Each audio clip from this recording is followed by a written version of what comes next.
इल्म और हिकमत से भरी दिलचस्प इस्लामी कहानियों के लिए हमारे चैनल को सब्सक्राइब करें। अस्सलामु अलैकुम वरहमतुल्लाहि वबरकातुह। पुराने जमाने की बात है, जब दुनिया में सुकून था और लोग सादा जीवन जीते थे। छोटा सा गांव पहाड़ों की बाहों में बसा हुआ था। हरे भरे पेड़, साफ पानी की नदियां और झरकी जमीनें इस गांव को खुशियों का खजाना बनाती थीं। अल्लाह ताला ने इस गांव को हर नेमत से नवाजा था और लोग शुक्रगुजारी से अपनी जिंदगी बिताते थे।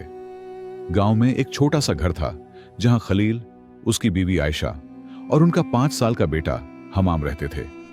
खलील किसान था, जमीन से मोहब्बत करता था और अपने जैतून के बागों में मेहनत करता था। आयशा घर संभालती थी और हमाम को अच्छी तरबियत देती थी। उनका घर छोटा जरूर था, लेकिन मोहब्बत से भरा हुआ था। हमाम एक होशियार और प्यारा सा बच्चा था। उसके गोल गाल चेहरे पर हमेशा मुस्कुराहट रहती थी। उसे अपने अब्बू के साथ जैतून के बागों में जाना, चिड़ियों को दाना डालना और अम्मी की कहानियां सुनना बहुत पसंद था। वह अपनी छोटी छोटी उंगलियों से जैतून के पत्ते इकट्ठा करता और उनसे खेलता रहता था। हमाम बेटा, जैतून का पेड़ हमारी जिंदगी है। इससे हमें रोशनी मिलती है, खाना मिलता है और शिफा मिलती है। खलील अक्सर अपने बेटे के सिर पर हाथ फेरते हुए कहता। वह हमाम को इन पेड़ों की अहमियत, उनकी देखभाल और जैतून के फायदों के बारे में बताता। हमाम बड़ी दिलचस्पी से सुनता और अपने छोटे हाथों से पेड़ों को पानी देने की कोशिश करता। आयशा भी हमाम को अच्छी बातें सिखाती। बेटा, हर मुश्किल में अल्लाह पर भरोसा रखो। सब्र करने वालों के साथ अल्लाह होता है। वह अपने बेटे को नमाज के अरकात सिखाती, कुरान की छोटी सूरतें याद कराती, पैगंबरों की कहानियां, नेक लोगों के किस्से और हिकमत भरे वाकये। हमाम इन कहानियों में खो जाता और कभी कभी सोते सोते भी कहानियों के किरदारों की नकल करता रहता। आयशा उसे देखती तो प्यार से मुस्कुराती और सोचती कि अल्लाह ने उसे क्या खूबसूरत तोहफा दिया है। गांव में एक बुजुर्ग रहते थे जिनका नाम शेख इमरान था। गांव के बुजुर्ग शेख इमरान को देखकर सब आदब से झुकते थे। वह 100 साल से ज्यादा उम्र के थे और गांव के लोगों की रहनुमाई करते थे। लेकिन कभी कभी वह गमगीन हो जाते और कहते, हमारा गांव अब अमन में है, लेकिन हमेशा होशियार रहना, क्योंकि भूखे भेड़िए फिर आ सकते हैं। लोग जानते थे कि ये आम भेड़िए नहीं थे। ये भेड़िए हर 12 साल में एक बार गांव में आकर लोगों को नुकसान पहुंचाते थे। उनकी वजह से लोगों के दिलों में डर बैठ चुका था। एक सर्द शाम, जब आसमान पर बादल घने हो रहे थे और हवा तेज हो गई थी, खलील अचानक बाग से भागता हुआ घर आया। उसका चेहरा पसीने से तर था और आंखों में डर था। आयशा, जल्दी करो, भूखे भेड़िए पहाड़ों से उतर आए हैं। उसने अपनी बीवी को पुकारा। आयशा ने हमाम को अपनी गोद में उठाया और बोली, या अल्लाह, हमें क्या करना चाहिए? दूर से भेड़ियों की धाड़ें आने लगीं और हमाम का छोटा सा दिल डर से धड़कने लगा। रात गहराने लगी और भेड़ियों की धाड़ें करीब आती गईं। खलील ने जल्दी से दरवाजे और खिड़कियां बंद की। आयशा, हमारे पास ज्यादा समय नहीं है। उसने अपनी तलवार दीवार से उतारी और बोला, मैं गांव वालों की मदद के लिए जाऊंगा। तुम हमाम को लेकर पीछे वाले दरवाजे से नदी की तरफ भागो। आयशा की आंखों में आंसू आ गए। नहीं, हम साथ भागेंगे। बाहर चीखों और धाड़ों की आवाजें बढ़ गईं। हमाम डर से कांपते हुए अपनी अम्मी से चिपक गया। अम्मी, ये क्या हो रहा है? उसने पूछा। आयशा ने उसे चूमते हुए कहा, कुछ नहीं बेटा, सब ठीक हो जाएगा। लेकिन उसी समय एक जोर का धमाका हुआ और दरवाजा हिलने लगा, जैसे कोई उसे तोड़ने की कोशिश कर रहा हो। खलील ने अपनी बीवी को देखा, आखिरी बार उसे गले लगाया और फिर हमाम को उठाकर उसके सिर पर बोस दिया। मेरा बहादुर बेटा, मेरा हमाम। उसकी आवाज कांपी। अपनी अम्मी की बात मानना, अल्लाह तुम्हारा हाफिज हो। फिर वह तलवार थामे दरवाजे की तरफ बढ़ा। जाओ, अभी जाओ। आयशा ने जल्दी से कुछ सामान एक थैले में डाला और हमाम का हाथ पकड़कर पीछे वाले दरवाजे से बाहर निकल गई। बाहर का नजारा डरावना था। चारों तरफ आग लगी थी, घरों से धुआं उठ रहा था और लोग चीखते हुए भाग रहे थे। आसमान पर सरखी छाई हुई थी। आयशा और हमाम जल्दी से बाग की तरफ भागे। हमाम ने देखा कि कई गांव वाले जमीन पर पड़े थे और उन पर काले भेड़िए झपट रहे थे। ये आम भेड़िए नहीं थे, ये बहुत बड़े थे। उनकी आंखें आग की तरह लाल थीं। तेज भागो हमाम, आयशा ने अपने बेटे को आगे किया। वे जैतून के पेड़ों के बीच से गुजरते हुए नदी की तरफ भाग रहे थे। हमाम को अपने अब्बू के चीखने की आवाज आई। उसने पीछे मुड़कर देखने की कोशिश की, लेकिन आयशा ने उसे आगे बढ़ाया। आगे देखो बेटा, हमें नदी तक पहुंचना है। उसके चेहरे पर आंसू बह रहे थे, लेकिन उसकी आवाज मजबूत थी। अचानक उनके सामने 3 बड़े भूखे भेड़िए आ गए। आयशा ने हमाम को अपने पीछे किया। पीछे हट जाओ, उसने चीखा, लेकिन भेड़िए आगे बढ़ते गए। उनके मुंह से लार टपक रही थी। आयशा ने जल्दी से चारों तरफ देखा और एक जैतून की मोटी टहनी उठाई। हमाम, जब मैं कहूं तुम नदी की तरफ भागना, मैं इन्हें रोकूंगी। हमाम रोते हुए चीखा। नहीं अम्मी, मुझे आपके साथ रहना है। आयशा ने पलटकर उसे देखा। उसकी आंखों में मोहब्बत और दर्द था। मेरे प्यारे बेटे, तुम्हें जिंदा रहना है। तुम्हारे अंदर हमारा खून है, तुम हमारी उम्मीद हो। इस वक्त एक भेड़िया उन पर झपटा। आयशा ने टहनी से उसे मारा और चिल्लाई, भागो हमाम, नदी की तरफ भागो। हमाम ने अपनी नन्ही टांगों से जितनी तेजी से हो सका भागा। उसके दिल में डर था, आंखों में आंसू थे, कान में अम्मी की चीखें थीं। उसने पीछे मुड़कर देखा तो देखा कि एक भेड़िया उसकी अम्मी पर झपट चुका था। यह उसकी आखिरी आवाज थी जो हमाम ने सुनी। नदी के किनारे पहुंचकर हमाम ने देखा कि वहां एक छोटी सी टोकरी पड़ी थी जो किसी ने मछली पकड़ने के लिए रखी थी। उसने याद किया कि अम्मी ने अक्सर हजरत मूसा अलैहिस्सलाम की कहानी सुनाई थी कि कैसे उनकी मां ने उन्हें टोकरी में रखकर दरिया में बहा दिया था। रोते हुए उसने टोकरी को पानी में धकेला और उसमें बैठ गया। अल्लाह, मेरे अब्बू अम्मी की हिफाजत करना, उसने दुआ की। नदी का बहाव तेज था और टोकरी उसे दूर ले जाने लगी। उसने आखिरी बार अपने गांव की तरफ देखा।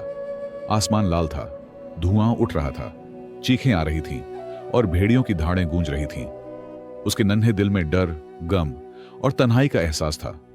टोकरी नदी में आगे बढ़ती गई और हमाम थकावट और सदमे से नदी की लहरों पर सो गया, यह न जानते हुए कि अब उसकी जिंदगी कैसी होगी। सुबह की पहली किरणों ने नदी को रोशन किया। पानी के बहाव में एक छोटी सी टोकरी धीरे धीरे एक जगह रुक गई जहां नदी का किनारा नरम था। उसी समय एक बूढ़ा लकड़हारा अब्दुल करीम अपनी गाड़ी में लकड़ियां रख रहा था। उसकी नजर टोकरी पर पड़ी। या अल्लाह, यह क्या है? उसने हैरत से कहा और नदी में उतरकर टोकरी की तरफ बढ़ा। अब्दुल करीम ने टोकरी उठाई तो देखा कि उसमें एक छोटा बच्चा सो रहा है, गीले कपड़ों में लिपटा हुआ। सुभान अल्लाह, वह चिल्लाया। उसने जल्दी से बच्चे को उठाया। उसका चेहरा लाल था और शरीर ठंडा हो रहा था। अब्दुल करीम ने अपनी चादर में बच्चे को लपेटा और अपनी गाड़ी में रखा। फजीला को दिखाऊंगा तो वह यकीन नहीं करेगी। अब्दुल करीम और उसकी बीवी फजीला जंगल के किनारे एक छोटी सी झोपड़ी में रहते थे। वे 50 साल से एक साथ थे, लेकिन अल्लाह ने उन्हें कोई औलाद नहीं दी थी। फजीला, देखो मैं क्या लाया हूं, अब्दुल करीम ने घर पहुंचते ही पुकारा। फजीला बाहर निकली और बच्चे को देखते ही चौंक गई। या अल्लाह, ये बच्चा कहां से आया? फजीला ने तुरंत हमाम को अंदर ले जाकर गर्म कंबल में लपेटा और उसे गर्म दूध पिलाया। इसे बुखार है, बेचारे को ठंड लगी है, वह फिक्रमंदी से बोली। अब्दुल करीम ने बताया कि उसे टोकरी में नदी से मिला था। कल रात जैतूनपुर में आग लगी थी। कहते हैं भूखे भेड़ियों ने हमला किया था। शायद यह बच्चा वहीं से है, अब्दुल करीम ने बताया। 3 दिन तक हमाम बुखार में तड़पता रहा। फजीला पूरी रात उसकी देखभाल करती, उसे दूध पिलाती और उसकी पेशानी पर ठंडे पानी की पट्टियां रखती। चौथे दिन हमाम की आंखें खुलीं। उसने चारों तरफ देखा। यह एक अजनबी जगह थी। अम्मी, अब्बू, वह कमजोर आवाज में पुकारा और रोने लगा। फजीला दौड़कर आई और उसे गले लगा लिया। आराम से मेरे बच्चे, तुम सुरक्षित हो, फजीला ने नरमी से कहा। हमाम ने डरते हुए पूछा, मैं कहां हूं? हैं भेड़िए, उसकी आवाज कांप गई। फजीला ने उसे सीने से लगाया। तुम नदी में बहते हुए यहां पहुंचे। मेरा नाम फजीला है और वह मेरे पति अब्दुल करीम हैं। हम तुम्हारी देखभाल करेंगे। हमाम ने भूखे भेड़ियों के हमले के बारे में बताया कि कैसे उसके माता पिता ने उसे बचाया था। बताते बताते वह फिर से रो पड़ा। मेरी अम्मी ने मुझे टोकरी में बैठाया। मैंने देखा कि भेड़िया, वह आगे बोल ना सका। अब्दुल करीम और फजीला ने एक दूसरे को गमगीन नजरों से देखा। उन्हें समझ आ गया कि हमाम के साथ क्या हुआ था। हमाम, अल्लाह ने तुम्हें बचा लिया है, यह उसकी मर्जी है, फजीला ने हमाम के सिर पर हाथ फेरते हुए कहा। तुम अब हमारे साथ रहोगे। मैं तुम्हारी नई अम्मी होंगी और अब्दुल करीम तुम्हारे नए अब्बू होंगे। हमाम ने चुपचाप सिर हिलाया। उसकी आंखों में आंसू थे, लेकिन उनमें एक छोटी सी उम्मीद भी जगी थी। दिनों में हमाम के जख्म भरने लगे, लेकिन उसके दिल का जख्म गहरा था। वह रात को सपने में भेड़ियों की धाड़ें सुनकर चिल्लाता और बहुत कम बोलता था। अब्दुल करीम उसे अपने साथ जंगल ले जाता और फजीला उसे खाना पकाना सिखाती। दोनों ने उसे अपना बेटा समझ लिया था और उसके टूटे हुए दिल को जोड़ने की हर मुमकिन कोशिश की। एक दिन हमाम ने अब्दुल करीम से पूछा, अब्बू, क्या भूखे भेड़िए यहां भी आएंगे? अब्दुल करीम ने हमाम को गोद में बैठाया और कहा, बेटा, भेड़िए वहां आते हैं जहां लोग डर में जीते हैं। मैं तुम्हें सिखाऊंगा कि उनसे कैसे लड़ना है। सबसे पहले तुम्हें अपने दिल से डर निकालना होगा। हमाम ने अपने नए अब्बू की बात गौर से सुनी। अगले दिन से अब्दुल करीम ने हमाम की तरबियत शुरू कर दी। वह उसे जंगल में ले जाता, पेड़ों, पौधों और जानवरों के बारे में बताता। उसे लकड़ी काटना, आग जलाना और रास्ते खोजने का तरीका सिखाता। जैतून का पेड़ देखो हमाम, यह 100 साल से खड़ा है। कितने तूफान देखे हैं, लेकिन यह मजबूती से खड़ा है। क्यों? क्योंकि इसकी जड़ें गहरी हैं। फजीला भी हमाम की तरबियत में हिस्सा लेती। वह उसे खाना पकाना, कपड़े सीना और जख्मों पर मरहम लगाना सिखाती। बेटा, याद रखो, शरीर के जख्म जल्दी भर जाते हैं, लेकिन दिल के जख्म समय मांगते हैं। वह हमाम को कुरान की तिलावत भी सिखाती और बताती कि अल्लाह का जिक्र दिलों को सुकून देता है। हमाम धीरे धीरे बड़ा हो रहा था, शारीरिक और मानसिक रूप से मजबूत होता जा रहा था।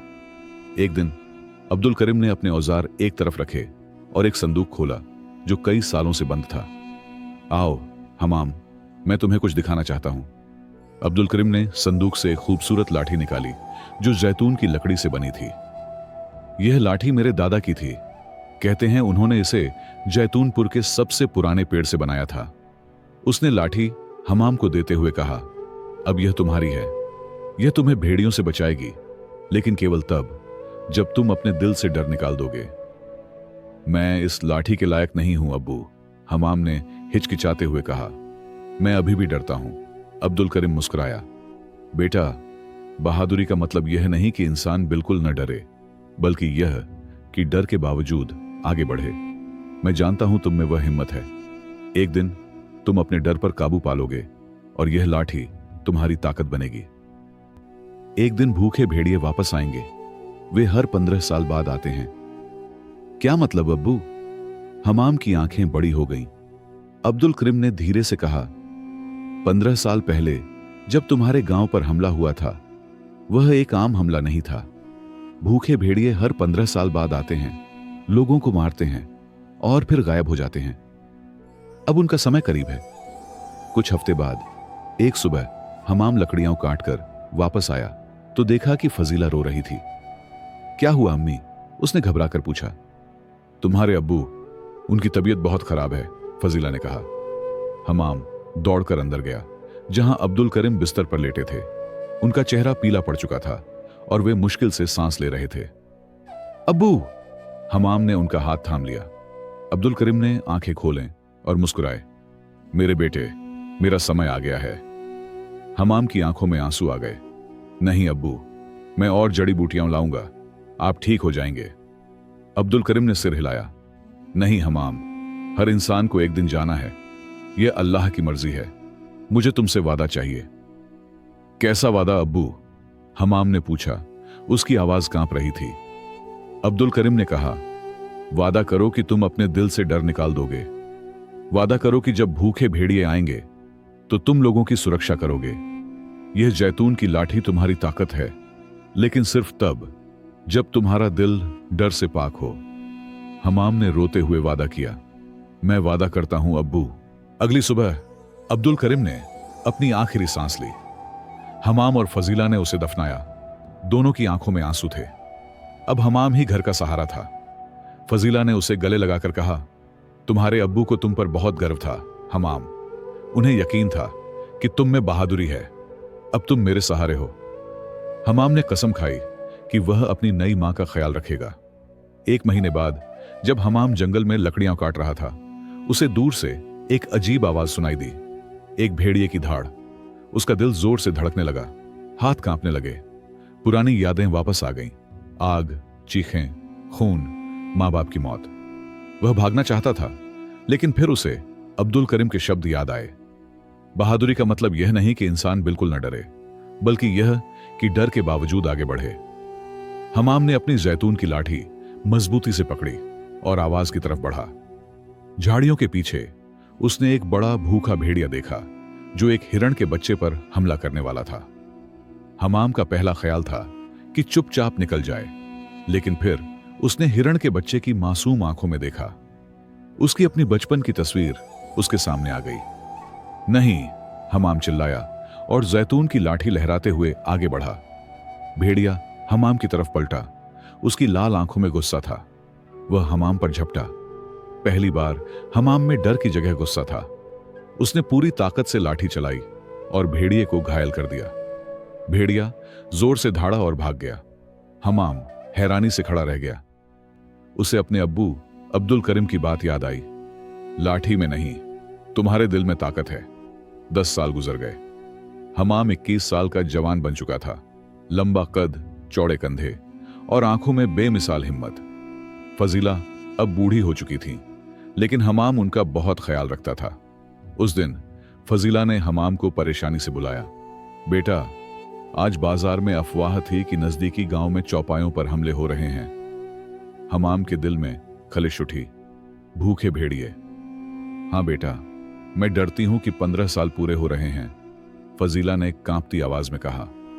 हमाम ने अपनी जैतून की लाठी उठाई, उस पर हाथ फेरते हुए बोला, अम्मी, मुझे गांव जाना होगा। लोगों को खबरदार करना होगा।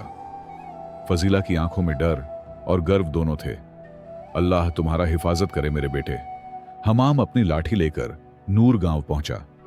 यह एक मध्यम आकार का गांव था, जैतून के बागों से घिरा हुआ। गांव पहुंचते ही उसने महसूस किया कि फिजा में कुछ अजनबी सा है। डर की लहर। लोग जल्दी जल्दी अपने काम में व्यस्त थे। बच्चे बाहर नहीं खेल रहे थे और पक्षियों की चहचहाहट भी शांत थी। हमाम गांव के मुख्य चौक में पहुंचा, जहां कुछ बूढ़े लोग बैठे थे। अस्सलामु अलैकुम, मेरा नाम हमाम है। मैं आपको एक खतरे से आगाह करने आया हूं, उसने कहा। एक बूढ़े आदमी ने उसे देखा। कौन सा खतरा, जवान? हमाम ने गहरी सांस ली। भूखे भेड़िए, वे 15 साल बाद वापस आते हैं और अब उनका समय आ गया है। बूढ़ों के चेहरों पर डर की लकीरें उभरी। गांव का मुख्तार इब्राहिम आगे आया। तुम कैसे जानते हो? हमाम ने अपनी दास्तान सुनाई। कैसे 15 साल पहले भूखे भेड़ियों ने उसके गांव पर हमला किया था। इब्राहिम ने सिर हिलाया। हम जानते हैं भूखे भेड़ियों के बारे में। हम पहले ही तैयारी कर रहे हैं। हमाम खुश हुआ। यह अच्छी बात है। हम मिलकर उनका मुकाबला करेंगे। लेकिन इब्राहिम के चेहरे पर अजीब मुस्कुराहट आई। नहीं जवान, हम लड़ेंगे नहीं। हम 15 जानवर चुन रहे हैं उनके लिए। हम उन्हें भेंट चढ़ाएंगे ताकि वे हम पर हमला न करें। क्या? हमाम हैरान रह गया। आप अपनी जानवरों को भेड़ियों को देंगे ताकि वे आपको छोड़ दें? यह कायराना है। इब्राहिम ने कड़क कर जवाब दिया। यह अक्लमंदी है। हर 15 साल हम यही करते हैं। हम अपनी कुछ भैंसें, बकरियां दे देते हैं और भेड़िए हमें छोड़ देते हैं। यही हमारा समझौता है। हमाम को महसूस हुआ कि ये लोग भी भेड़ियों के डर में जी रहे हैं। इस दौरान एक जवान लड़की लैला ने हमाम की बातें ध्यान से सुनी। वह इब्राहिम की बेटी थी और गांव की सबसे बहादुर लड़की। मैं इस गरीब की बात से सहमत हूं अब्बू, लैला ने कहा। कब तक हम डरकर जिएंगे? हर 15 साल हम अपनी रोजी बलिदान करते हैं, फिर भी ये भेड़िए हमारी रूहें खाते हैं। इब्राहिम ने अपनी बेटी को डांटा। चुप रहो। रात को हमाम गांव के मेहमान खाने में ठहरा था। अचानक दरवाजा खुला और लैला अंदर आई। मैं तुम्हारी बात से सहमत हूं, उसने धीरे से कहा। मेरा भाई 5 साल पहले भेड़ियों के डर में मर गया था। वह सपने में उनकी धाड़ें सुनता था। हमाम ने पूछा, तो क्या तुम मेरी मदद करोगी? क्या तुम चाहती हो कि यह गांव आजाद हो? लैला ने सिर हिलाया। हां, मैं और मेरे दोस्त तुम्हारा साथ देंगे। अगले दिन जब हमाम बाजार में खड़ा था, दूर से चीखों की आवाजें आने लगीं। लोग भागने लगे। भूखे भेड़िए आ गए, एक आदमी चिल्लाया। हमाम ने देखा कि गांव के दूर वाले हिस्से से धुआं उठ रहा था। लैला उसके पास दौड़ी। वे अब लोगों पर हमला कर रहे हैं। हमाम ने अपनी जैतून की लाठी उठाई। मेरी तरफ देखो लोगों, आज हम डर के बिना लड़ेंगे या डर के साथ मरेंगे, फैसला तुम्हारा है। और वह हमले की तरफ दौड़ पड़ा। लैला और कुछ जवान उसके पीछे हो लिए। जैसे ही वे गांव के किनारे पहुंचे, मंजर रूह कंपा देने वाला था। भूखे भेड़ियों का एक झुंड गांव वालों पर हमला कर रहा था। ये आम भेड़िए नहीं थे। उनका कद बड़ा था, रंग गहरा काला और आंखें आग की तरह लाल। हम क्या करेंगे? लैला ने डरते हुए पूछा। हमाम ने गहरी सांस ली। जो मैं करूं वही करना। याद रखना, उनकी ताकत हमारे डर में है। जो डरता नहीं, उस पर उनका जोर नहीं चलता। हमाम ने पूरी आवाज में जैतून की लाठी लहराते हुए ललकारा, ए भूखे भेड़ियों, आज तुम्हारा आखिरी दिन है। सबसे बड़ा भेड़िया, जो झुंड का सरदार लग रहा था, हमाम की तरफ मुड़ा। उसकी लाल आंखों में गजब था। उसका जिस्म पहाड़ जैसा बड़ा था। वह दहाड़ा और हमाम पर झपटा। हमाम डरा नहीं। उसने जैतून की लाठी घुमाई और भेड़िए को रोका। दोनों के बीच जबरदस्त लड़ाई शुरू हो गई। गांव वाले दूर से यह सब देख रहे थे, हैरान कि एक नौजवान भेड़ियों के सरदार से लड़ रहा है। इब्राहिम भी देख रहा था। यह पागल है, कोई भी भेड़ियों से नहीं जीत सकता। लैला ने अपने पिता का हाथ पकड़ा। अब्बू, क्या हम हमेशा डर में ही जिएंगे? क्या यही जिंदगी है? हमाम लड़ता रहा, हर हमले का जवाब देता रहा।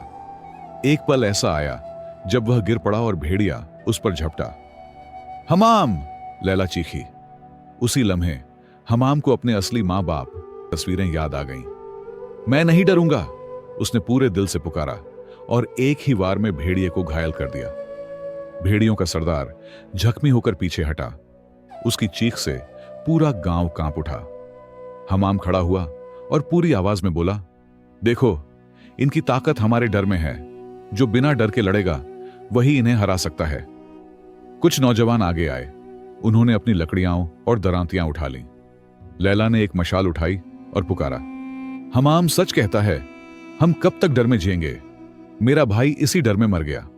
आज हम आजादी के लिए लड़ेंगे। एक एक करके लोग आगे आने लगे, अपने औजार उठाने लगे। भूखे भेड़ियों के झुंड ने यह देखा और पहली बार वे पीछे हटने लगे। हमाम ने अपनी जैतून की लाठी उठाई और सबको आगे बढ़ने का इशारा किया। इनका पीछा करो, आज हम इन्हें हमेशा के लिए भगा देंगे। गांव के लोग मशालें, लाठियां और दरांतियां लेकर भेड़ियों के पीछे दौड़ पड़े। पहली बार लोगों की आंखों में डर नहीं, बल्कि हिम्मत और अज़्म था। भूखे भेड़िए जंगल की तरफ भागने लगे। भेड़ियों का सरदार जख्मी और शिकस्त खाया हुआ जाते जाते पलटा और हमाम को देखा। हमाम को लगा जैसे उसकी लाल आंखों में अब डर है। तुम वापस नहीं आओगे, हमाम ने धीमे से कहा। तुम्हारी ताकत हमारे डर से थी और आज हमने अपना डर तोड़ दिया है। भेड़िया एक आखिरी बार दहाड़ा और जंगल की अंधेरी गहराइयों में गायब हो गया। गांव में जीत का जश्न मनाया गया। इब्राहिम ने हमाम का शुक्रिया अदा किया। तुमने हमें आजाद किया है, सिर्फ भेड़ियों से नहीं बल्कि डर से भी। 6 महीने बाद हमाम और लैला की शादी हुई और दोनों ने नूर गांव में अपना घर बसाया। फजीला भी उनके साथ रहने आ गई। गांव में एक नया जैतून का बाग लगाया गया। दोस्तों, इस कहानी से हमें यह सबक मिलता है, डर से बड़ा कोई दुश्मन नहीं। हमारी रोजमर्रा की जिंदगी में हम कितने ही मौके सिर्फ इसलिए गंवा देते हैं कि हमें नाकामी, लोगों की बातों या कोई नया काम शुरू करने से डर लगता है। याद रखें, जो लोग हालात से डरकर पीछे हट जाते हैं वे जिंदगी में आगे नहीं बढ़ पाते और आखिरकार नाकाम हो जाते हैं। दोस्तों, अगर कहानी अच्छी लगी हो तो लाइक जरूर करना और एक प्यारा सा कमेंट भी छोड़ देना। साथ ही ये भी बताना कि आप किस शहर या किस मुल्क से ये वीडियो देख रहे हैं। अपनी दुआओं में याद रखना। इंशाअल्लाह फिर मिलेंगे एक नई कहानी के साथ। तब तक के लिए अल्लाह हाफिज।